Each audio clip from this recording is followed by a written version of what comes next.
Gejalanya itu saya merasa aneh di perut saya. Saya rasa seperti tidak seperti orang biasanya. Jadi saya merasa khawatir dan pergi langsung memeriksakan USG di PMI. Nah, jadi disitulah dokter meragukan bahwa ini barangkali tumor ini. Dia perhatikan sekali lagi, memang detail, nampaknya ini tumor jinak, tapi kita biopsi ya Bu, kita operasi baru kita tahu nanti hasilnya. Jadi selama menderita penyakit kanker serviks ini, saya pada dasarnya tidak mengetahui itu penyakit kanker serviks. Namun saya merasa gejala-gejala yang lain daripada yang lain, seperti sakit di bagian perut sebelah kiri yang seakan mengganjal gitu ya. Kemudian pendarahan yang terus-menerus, yang tidak menentu kapan waktunya. Nah, secara rutin saya memang pendarahan yang luar biasa. Wanita sejati akan senantiasa menjaga kehormatannya, tak hanya dengan mempercantik diri, namun juga menjaga kesehatan tubuh, terutama organ reproduksi yang memiliki fungsi biologis yang sangat penting. Pengalaman saya menderita sakit kanker serviks itu memang merupakan penyakit yang sangat dikhawatirkan oleh kaum wanita, karena penyakit ini merupakan penyakit yang sangat berbahaya dan tidak boleh diabaikan begitu saja. Maka apabila ada kaum wanita yang diagnosa hasil dari dokter mengidap penyakit kanker serviks, maka segeralah berkonsultasi dengan para ahli atau dengan para dokter. Anatomi organ reproduksi wanita yang lebih terbuka hingga kondisi hormonal membuat organ reproduksi wanita lebih rentan terkena penyakit. Bahkan, menurut sebuah penelitian, semua wanita beresiko terkena kanker reproduksi dan risiko meningkat seiring bertambahnya usia. Tidak ada gejala, memang tidak ada gejala. Makanya saya ibu-ibu yang di rumah, biarpun tidak ada gejala, kalau sudah ada kelainan di dalam tubuh kita, lebih baik disegerakan. Paling tidak kita check up untuk. Kanker pada organ reproduksi wanita disebut sebagai kanker ginekologi. Penyakit ini dimulai di tempat yang berbeda di dalam panggul wanita, yaitu area di bawah perut hingga di antara tulang pinggul. Menurut Centers for Disease Control and Prevention, setidaknya ada 6 jenis kanker ginekologi, mulai dari kanker serviks, kanker rahim, kanker ovarium, kanker tuba falopi, kanker vagina, dan kanker vulva. Saya sebenarnya kena tumor. Tumor itu ya seperti tumor di indung telur, dan di sebelah kanan.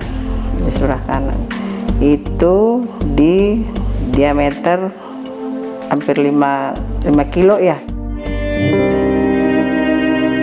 Seperti yang dialami kedua penyintas kanker tersebut, banyak perempuan tak menyadari gejala awal terkena kanker pada organ reproduksinya.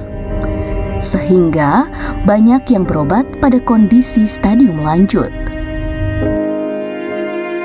Saya sempat dirawat di rumah sakit terbesar di Bandung. Nah, dari dokter diagnosa saya mengidap penyakit serviks itu, saya harus segera di kemoterapi atau di operasi. Tak heran kanker serviks menjadi salah satu jenis kanker yang menjadi penyebab kematian tertinggi wanita Indonesia setelah kanker payudara. Pada tahun 2020, Kementerian Kesehatan Republik Indonesia mencatat 36.633 kasus kanker serviks. faktor gaya hidup tak sehat, aktivitas seksual beresiko, kondisi hormonal, hingga faktor genetik jadi pemicu munculnya sel kanker pada organ kewanitaan tersebut. Menurut Yale Medicine, gejala setiap kanker ginekologi juga bervariasi, tergantung pada organ yang terlibat. Namun, pendarahan dan keputihan vagina yang tidak normal bisa jadi tanda awal kanker ginekologi. Selain itu, nyeri punggung bisa juga menjadi tanda awal kanker rahim dan ovarium. Kembung, sembelit, dan terlalu sering buang air kecil juga bisa menjadi tanda kanker ovarium. Hasilnya sangat mengecewakan saya. Aduh, sangat membuat saya drop ya. Pada saat itu kita kan awalnya dokter yang pertama tidak mengapa kita, karena beliau pergi ke luar negeri dan saya beralih dokter. Jadi beralih dokter yang di daerah di RSP juga ya. Jadi mereka dokter yang ini melihat saya sepertinya ini ganas katanya gitu. Jadi saya down juga, dia bilang begitu, tapi kita lihat dulu, nanti kalau ganas kita buang semua, kalau apa hanya itunya saja kita buang indung telurnya, katanya gitu sih Mas. Oleh karena itu, sangat penting bagi para wanita untuk melakukan pemeriksaan ginekologi sejak dini, karena jika sudah terpapar sel kanker pada stadium lanjut, pasien akan menghadapi pengobatan kanker invasif seperti operasi dan kemoterapi dengan segudang resikonya. Juga dengan cara dioperasi, karena kanker ini penyakit yang ada selnya yang berkembang biak, maka kalau dioperasi itu hanya bagian tertentu saja yang dibedahnya, sedangkan akar-akarnya itu udah berkembang biak gitu ke seluruh tubuh. Mana mungkin kalau dioperasi itu langsung bisa sembuh. Namun, faktanya tak semua pasien mampu menjalani tindakan medis berat seperti operasi. Lalu, adakah pengobatan kanker yang nyaman, minim resiko, bahkan tanpa operasi?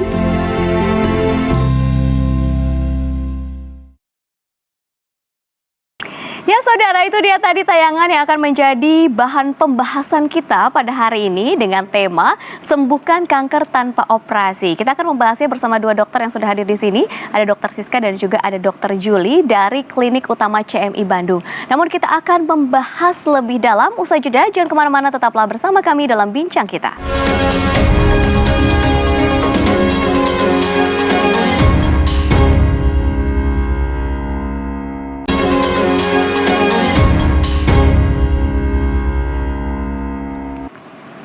Kembali lagi dalam Bincang Kita, masih membahas sembuhkan kanker tanpa operasi bersama dua dokter di sini, ada Dr. Siska dan juga Dr. Julie dari Klinik Utama CMI Bandung. Kita akan langsung bertanya kepada Dr. Siska terlebih dahulu ya. Kalau dari tayangan tadi kita lihat bahwa ternyata ada yang rentan di bagian tubuh wanita adalah organ reproduksi. Rentan berakibat pada kanker reproduksi atau organ reproduksi ini. Tapi mungkin bisa dijelaskan sebelumnya, apa saja sih organ reproduksi ini, bagaimana kita mengenalnya? Iya, baik Mbak Widi. Jadi sebenarnya organ reproduksi itu ada yang internal atau yang di dalam dan yang eksternal atau yang luar. Kalau yang luar ya terdiri dari banyak ya, vulva, labia mayora, labia minora. Nah, tapi di sini kita mungkin lebih membahas ke organ reproduksi yang di dalam. Yang di dalam yaitu mulai dari vagina, serviks yang rentan terkena kanker ya, kemudian uterus atau rahim, ada tuba Pavlovi dan 2 ovarium. Nah, itu adalah organ reproduksi. Memang sangat rentan terjadi kanker ya, apalagi pada wanita-wanita yang dengan faktor resiko tinggi, Mbak Widi. Oke, bagaimana kita bisa mengetahui bahwa organ reproduksi kita, terutama yang letaknya di dalam begitu, ini mengalami gangguan? Ya, akan timbul gejala-gejala ya. Paling sering biasanya ada gangguan menstruasi, kemudian perdarahan abnormal ya. Jadi di luar siklus haid yang masih haid, kemudian keputihan yang banyak atau berbau. Ini tidak hanya kanker ya, bisa saja penyakit lain seperti infeksi atau virus. Nah, kemudian nyeri juga khas terjadi pada pasien-pasien yang mengalami kanker ya, dan adanya benjolan ataupun massa. Nah, kalau benjolan ini biasanya pada stadium yang lebih lanjut ya. Kalau di stadium awal ya mungkin itu tadi Mbak Widi. Karena posisinya di dalam, kalau ada benjolan tidak akan terlalu terasa begitu, kecuali benjolannya sudah besar. Dan itu artinya stadiumnya sudah lanjut baru terlihat atau tampak di permukaan. Lalu mengapa sih dok hal ini terjadi pada seorang wanita? Apakah ada faktor dari gaya hidup tertentu? Apakah ada resiko juga ada keturunan? Nah, kira-kira resiko yang paling tinggi itu seperti apa sih? Iya, jadi sebenarnya organ reproduksi itu tidak hanya ada pada wanita, pada laki-laki juga kan ada organ reproduksi. Cuma pada wanita kerjanya lebih ekstra ya, tidak hanya untuk dirancang untuk hubungan seksual saja, tapi seorang wanita itu nanti akan hamil ya, kemudian melahirkan ya, kemudian sampai masa menopause juga akan sangat berpengaruh pada organ reproduksi ini sendiri. Nah, kenapa bisa rentan ya? Biasanya faktor gaya hidup ya, kemudian kebersihan, kemudian stres ya, yang nanti akan berpengaruh pada hormonal si wanita tersebut. Jadi memang banyak faktor selain genetik tentunya. Jadi kalau kita berbicara kanker memang harus tetap dikaitkan pada genetik selain gaya hidup tadi. Baik, jika sudah terdeteksi positif adanya kanker di organ reproduksi wanita ini, apakah ada terapi yang sebaiknya dijalankan nih, Dokter Julie? Lalu bagaimana mekanisme kerja terapinya? Karena biasanya kalau kita terkena kanker, biasanya yang kita ketahui bahwa tindakannya adalah tindakan invasif, operasi, kemoterapi. Sedangkan di CMI sendiri ada terapi yang berbeda. Bisa dijelaskan seperti apa, Dokter Julie? Baik. Ya, seperti yang tadi Mbak Widi bilang sebelumnya, untuk terapi kanker yang sudah sebelumnya diketahui oleh banyak orang, ada kemoterapi, ada juga terapi invasif. Namun kalau saya lebih menyarankan, saya pribadi akan menyarankan kepada pasien untuk melakukan pengobatan terapi yang di klinik CMI, karena ini terapinya terapi yang bersifat non-invasif. Kenapa? Karena klinik CMI menggunakan metode pengobatan klasik timur. Nah, di mana nanti pasien hanya akan cuma mengkonsumsi obat-obatan tanpa melakukan tindakan invasif. Di mana kalau pasien melakukan tindakan invasif terkait kankernya itu, menurut saya sih kasihan, karena itu akan kehilangan salah satu aset berharga di dalam tubuhnya. Baiklah, ini benar-benar menjadi sebuah alternatif juga untuk Anda yang mungkin punya kerabat atau mungkin ada riwayat juga terkena kanker. Ini bisa langsung saja melalui metode Ibnusina di Klinik Utama CMI Bandung. Jika ingin mengetahui lebih dalam lagi, kita akan bahas lagi ya lebih dalam. Jangan kemana-mana, tetaplah bersama kami dalam Bincang Kita.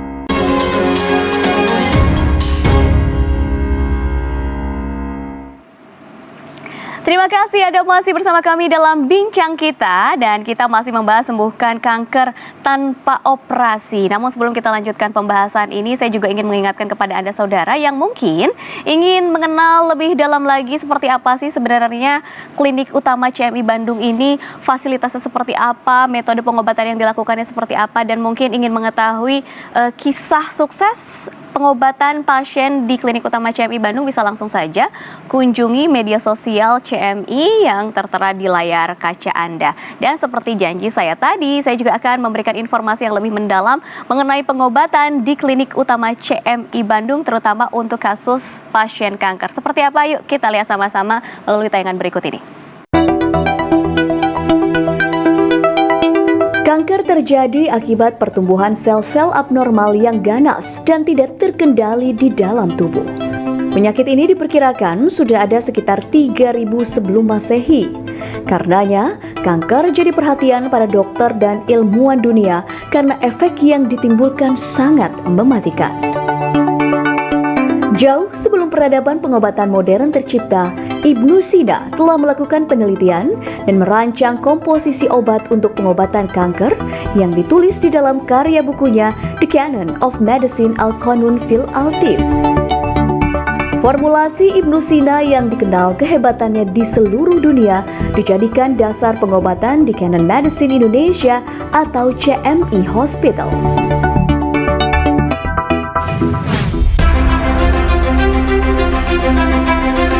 Berdiri di Kota Bandung, Jawa Barat sejak 2008 lalu, CMI Hospital hadir memberikan pelayanan kesehatan yang lengkap dan terjangkau. Dengan mengadopsi metode pengobatan komplementer, kedokteran klasik timur berbasis formula Ibnu Sina yang terintegrasi dengan metode konvensional kedokteran modern, terapi medis di CMI Hospital menjadi lebih nyaman, minim efek samping, dan tanpa tindakan invasif. Selain mengaplikasikan ilmu medis konvensional, Klinik GR Setra CMI juga menerapkan ilmu yang diambil dari buku Al-Qanun fi Atib atau The Canon of Medicine, yang merupakan buku yang ditulis oleh Bapak Kedokteran Modern, yaitu Ibnu Sina atau Avicenna. Meskipun buku ini sudah ada sejak 10 abad yang lalu, namun keilmuannya masih sangat relevan hingga saat ini. Bukan hanya itu saja, Klinik GR Setra CMI juga terus mengikuti perkembangan ilmu pengetahuan dan juga teknologi terbaru. Hal ini untuk menyokong pelayanan pasien dari sejak penegakan diagnosis hingga pemberian terapi. Dengan menggabungkan metode keilmuan ini, Klinik GR Setra CMI berani bergerak untuk memberikan penanganan kepada pasien penyakit kronik seperti kanker, diabetes, jantung, dan gagal ginjal. Tentu saja dengan efek samping yang minimal dan tanpa tindakan yang invasif, sehingga pasien bisa sehat dan nyaman. CMI Hospital berkomitmen memberikan pelayanan terbaik pada setiap pasien dengan dukungan fasilitas medis yang dilengkapi dengan laboratorium, tenaga dokter ahli, ruang rawat jalan, dan ruang rawat inap, serta instalasi farmasi medis dan komplementer yang lengkap. Pelayanan CMI mencakup pelayanan konsultasi medis, konsultasi komplementer, diagnostik laboratorium klinik, pengobatan modern, dan pengobatan klasik timur berbasis formula Ibnu Sina. Umumnya, metode pengobatan pasien kanker saat ini dilakukan lewat tindakan operasi dan kemoterapi. Selain memiliki efek samping, juga membutuhkan biaya yang besar. Di klinik utama CMI, metode untuk pengobatan penyakit kanker sudah dibuat dengan sistematis berdasarkan ilmu Qanun karya Ibnu Sina. Racikan obat yang dibuat secara terprogram mampu memutuskan sel-sel kanker sehingga pasien dapat sembuh tanpa kemoterapi atau operasi. Formula Ibnu Sina yang ada di klinik utama GR Setra CMI bisa dikatakan itu sangat efektif, di mana formula itu mampu membedakan mana sel normal, mana sel tidak normal, yang biasa kita sebut terprogram. Karena formula ini tidak akan merusak sel yang masih normal, dia hanya merusak atau menghancurkan sel kansernya saja, sehingga memberi efek yang lebih nyaman kepada pasien. Apalagi kita wanita ya, tidak akan ada rambut rontok, tidak akan ada kuku yang hitam seperti itu, atau mual muntah, lemas, itu tidak ada. Jadi formula Ibnu Sina yang dimiliki oleh klinik utama CMI GR Setra sangat nyaman dan efektif. Untuk semua sahabat CMI yang ada di Indonesia maupun di luar negeri yang sudah pernah melakukan operasi, kemoterapi, dan radiasi, tapi belum mendapatkan hasil yang efektif dan lebih nyaman, silakan datang ke klinik utama CMI yang di Bandung, karena formula Ibnu Sina yang dimiliki oleh klinik utama CMI mampu memberikan solusi untuk pasien pasca operasi, kemoterapi, dan radiasi agar mendapatkan hasil yang lebih nyaman dan efektif. Dengan terapi medis yang menggabungkan ilmu kedokteran modern dan komplementer berbasis formula Ibnu Sina, tingkat kesembuhan pasien bisa mencapai 80%. Tak heran, kini klinik utama CMI menjadi pilihan utama banyak pasien. Saya pasien sembuh kanker serviks dari CMI GR Setra. saya akan berbagi pengalaman mengenai kanker serviks yang pernah saya derita. Selama ini kanker serviks itu merupakan penyakit yang sangat dikhawatirkan. Istilahnya itu penyakit yang berbahaya dan mayoritas itu mengakibatkan kematian. Oleh karena itu saya mendapatkan informasi dari saudara saya berobat ke CMI GR Setra. Saya kenal dengan CMI ini dari YouTube. Saya perhatikan, mungkin Allah memberi jalan, dan saya ketemu dengan Mas Afrizal, ya. Jadi saya sudah hampir 8 kali pengobatan. Jadi memang sangat baik dah, signifikan, dan hasil lab saya juga alhamdulillah memuaskan. Nah, jadi istilahnya tuh saya mengambil alternatif khusus, yaitu berobat ke CMI GR Setra. Dengan pengobatan di CMI GR Setra, alhamdulillah saya mendapatkan solusi yang luar biasa. Saya mendapatkan keajaiban, yaitu dengan racikan khusus, dengan formula khusus yang tidak harus di kemoterapi, yang tidak harus dioperasi, hanya meminum kapsul saja dan serbuk-serbuk seperti tepung gitu. Alhamdulillah saya sampai sekarang sembuh dan tidak terasa lagi. Saya punya penyakit tahun 2012 dan sekarang tahun 2020 alhamdulillah sudah sembuh, tidak terasa lagi. Ya, karena metodenya saja saya suka. Jadi tidak ada merusak sel-sel organ dalam kita seperti gugurnya rambut kita, ya, botak, mengalami kebotakan tidak, dan tidak mengalami drop lah untuk tubuh kita, gitu aja sih. Baiklah, kepada kaum wanita jangan ragu untuk berobat ke klinik GR Setra, karena klinik GR Setra ini klinik yang sudah sangat profesional dan pelayanannya sangat prima. Jadi jangan ragu lagi, istilahnya silahkan datang ke klinik CMI GR Setra.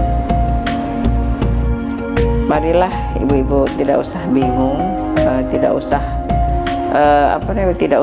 gundah lah ya, gundah gulanan untuk memikirkan penyakit. Ada solusinya. Marilah bergabung ke CMI. Mudah-mudahan ibu-ibu dibantu dengan cara pengobatan.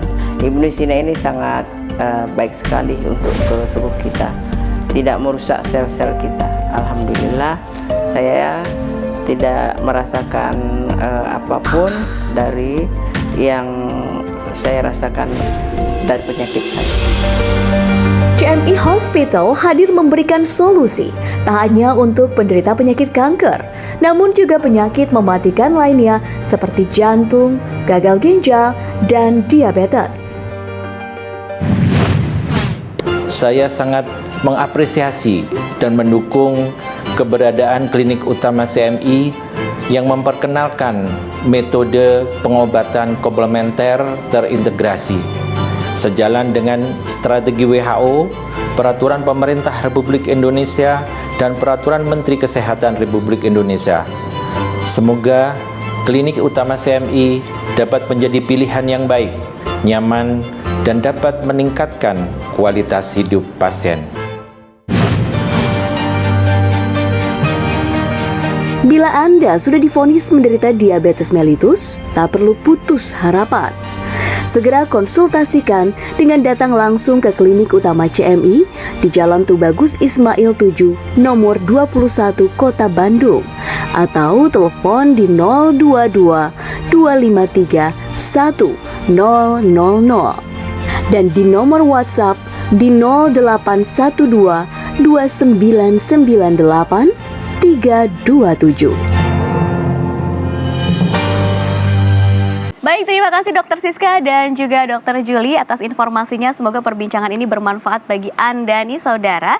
Namun sebelum kita tutup perjumpaan kita kali ini, saya juga ingin mengingatkan Anda jika Anda ingin mengetahui seperti apa klinik utama CMI ini dan bagaimana pengobatan dengan metode Ibnusina diterapkan di klinik utama CMI Bandung ini seperti apa. Lalu juga ingin tahu perjalanan sukses kesembuhan dari pasien yang berobat di klinik utama CMI Bandung, bisa langsung saja kunjungi media sosial CMI yang tertera di layar kaca Anda. Tidak terasa 30 menit sudah berlalu, berarti waktunya kami bertiga pamit undur diri dari hadapan Anda. Semoga perbincangan ini bermanfaat bagi Anda. Saya Widi Dunanda, sampai jumpa lagi dan selamat beraktivitas kembali. Sehat selalu.